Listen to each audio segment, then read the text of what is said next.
देवदत्त गुरुचरित्र अध्याय 19. अध्याय 19 श्री गणेशाय नमः. अध्याय 19 औदुंबर महात्म्य. नावाड्याची श्रीस्थळी यात्रा. योगिनी कथा. ओम श्री गणेशाय नमः. श्री सरस्वते नमः. श्री गुरुभ्यो नमः. श्री कुलदैवताय नमः. नामधारक सिद्धमुनींच्या चरणांना वंदन करून म्हणाला, अहो गुरु, तुमचा जय जयकार असो. तुम्ही संसार सागर तारक आहात. मी आजपर्यंत अज्ञानरूपी अंधारात झोपलो होतो, परंतु तुम्ही श्री गुरुचरित्र कथामृत पाजून जागे केलेत. आता मला पुढील कथा सांगा.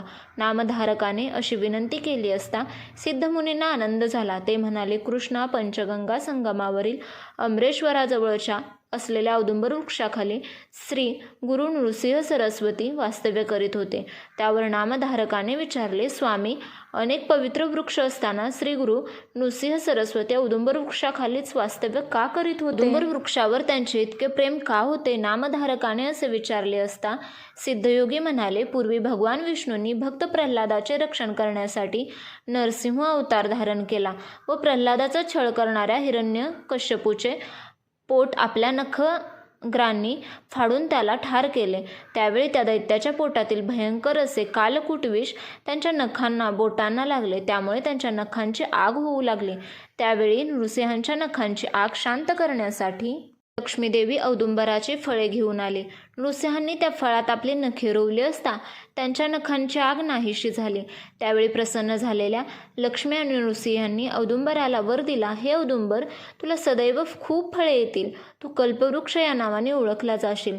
जे लोक तुझी सेवा करतील त्यांच्या सर्व कामना पूर्ण होतील. तुझ्या केवळ दर्शनाने विषबाधा नाहीशी होईल. मनुष्य पापमुक्त होईल. तुझी सेवा करणाऱ्या पुत्रिक स्त्रीला त्वरित पुत्रप्राप्ती होईल. जे दरिद्री असतील ते श्रीमंत होतील. जे लोक तुझ्या छायेत बसून जप तप अनुष्ठान करतील त्यांना अत्यंत पुण्याची प्राप्ती होईल. ते ज्ञानी होतील. त्यांचे सर्व मनोरथ सिद्धीला जातील. तुझ्या छायेतील पाण्यात जे स्नान करतील त्यांना स्नानाचे पुण्य प्राप्त होईल. तुझी सेवा करणाऱ्याला कोणताही शारीरिक मानसिक व्याधी होणार नाही. ब्रह्महत्यादी महापातके नष्ट होतील. कलियुगात तू कल्पवृक्ष म्हणून ओळखला जाशील. आम्ही लक्ष्मीसह तुझ्याजवळ कायमचे वास्तव्य करू. असा हा औदुंबर वृक्ष कलियुगात कल्पवृक्ष म्हणून ओळखला जातो. अत्यंत क्रुद्ध झालेले भगवान नृसिंह औदुंबरापाशी शांत झाले. औदुंबराचे हे महात्म्य श्री दत्तात्रेय स्वरूप श्री नृसिंह सरस्वती यांना माहीत होते, म्हणून त्यांना औदुंबर वृक्ष प्रिय होता. अमरेश्वराच्या जवळ 64 योगिनी वास्तव्य करीत होत्या. त्या योगिनी दररोज मध्यान्ह काळी श्री गुरूंच्याकडे येत असत.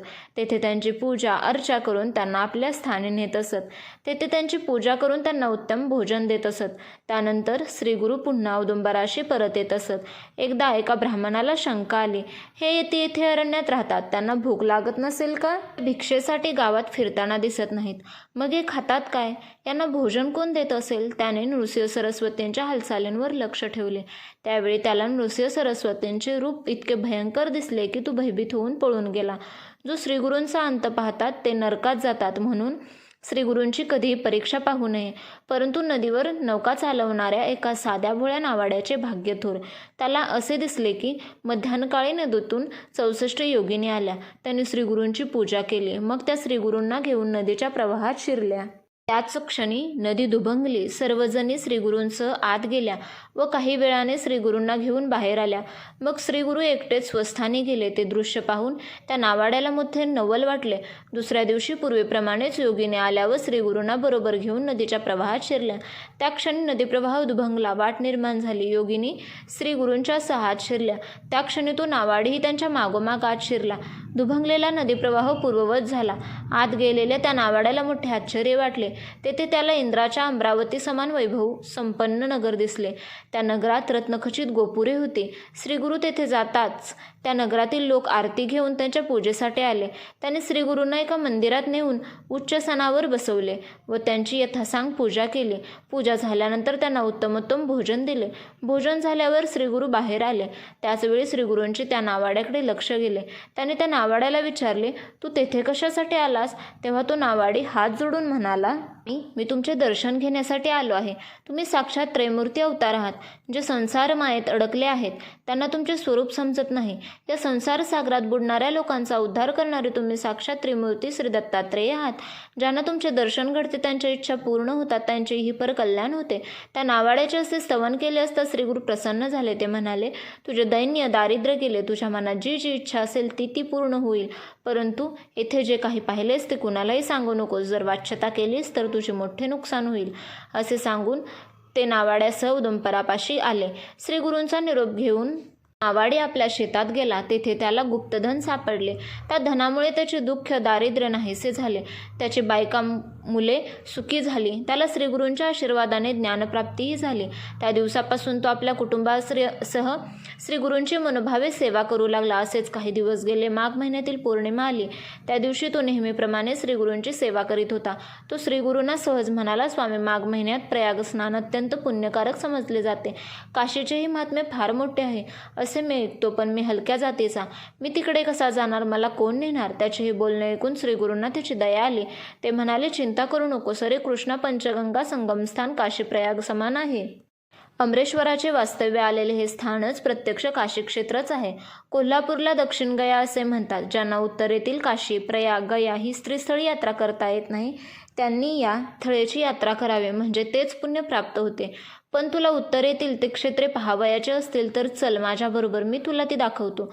श्री गुरु नृसिंह सरस्वती व्याघ्रचर्मावर बसले होते. त्यांनी त्या नावाड्याला आपल्या मागे बसण्यास सांगितले व म्हणाले, मला नीट धरून ठेव. तो नावाडी व्यवस्थित बसला असता श्रीगुरूंनी त्याला दिव्य योगशक्तीने एका क्षणात प्रयागक्षेत्री नेले. तेथे विश्वनाथाचे दर्शन घेऊन पुढच्या क्षणी गयेला स्नान व दर्शन करून क्षणार्धात मूळ मुक्कामी परत आले. त्या नावाड्याचे केवढे भाग्य! श्रीगुरूंच्या कृपेने एका दिवसात त्याला स्त्रीस्थळी यात्रेचे पुण्य प्राप्त झाले. या घटनेने श्रीगुरूंची कीर्ती सर्वत्र पसरली. मग त्यांनी औदुंब क्षेत्र सोडून अन्यत्र जाण्याचे ठरवले. योगिनींना हे समजतात त्यांना अतिशय वाईट वाटले. त्यांनी श्रीगुरूंना इथेच राहण्याचा आग्रह केला. तेव्हा श्रीगुरू त्यांना समजावीत म्हणाले, मी या औदुंबर क्षेत्रात सूक्ष्म रूपाने राहीन, स्थूल रूपाने मी अन्यत्र जाणार आहे. मी औदुंबरात अन्नपूर्णेला ठेवून जातो. तुम्ही येथेच राहा. हे स्थान गुरुस्थळ म्हणून प्रख्यात येईल. जे लोक येथे येथील औदुंबराची, आमच्या पादुकांची व तुमची पूजा करतील त्यांच्या सर्व इच्छा पूर्ण होतील. येथे अन्नपूर्णा आहे. तिची नित्य पूजा केली असता चारी पुरुषार्थ पूर्ण होतील.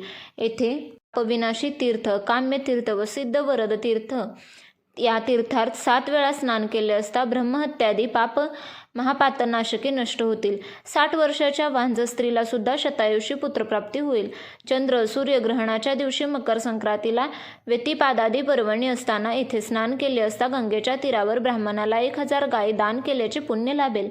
येथे भक्तिभावाने एक स्त्री ब्राह्मणाला भोजन दिल्यास कोटी ब्राह्मणांना भोजन दिल्याचे पुण्य प्राप्त होईल. येथील औदुंबर वृक्षाखाली पवित्र मनाने जप केल्यास त्याचे कोटीपट पुण्य लाभेल. येथे एकादश रुद्र जप केला असता अतिरुद्र केल्याचे फळ प्राप्त होईल. 1,00,000 प्रदक्षिणा घातल्यास कुष्ठरोग नाहीसा होऊन देवासमान शरीरकांती प्राप्त होईल. अशा रीतीने 64 योगिनींना औदुंबर क्षेत्राचे महात्म्य सांगून श्रीगुरू भीमातेरी वसलेल्या गाणगापुरास गेले. सिद्धमुनी नामधारकास म्हणाले, गुरुमहात्म्य हे असे आहे. सरस्वती गंगाधर म्हणतात, कामधेनू समान असलेले हे श्री गुरुचरित्र भक्तिभावाने श्रवण करेल त्याला चारी पुरुषार्थाची प्राप्ती होईल. त्याच्या घरी लक्ष्मीचे अखंड वास्तव्य राहील.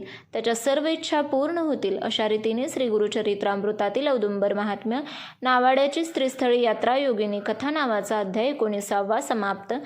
श्री गुरुदेव दत्त. श्री स्वामी समर्थ.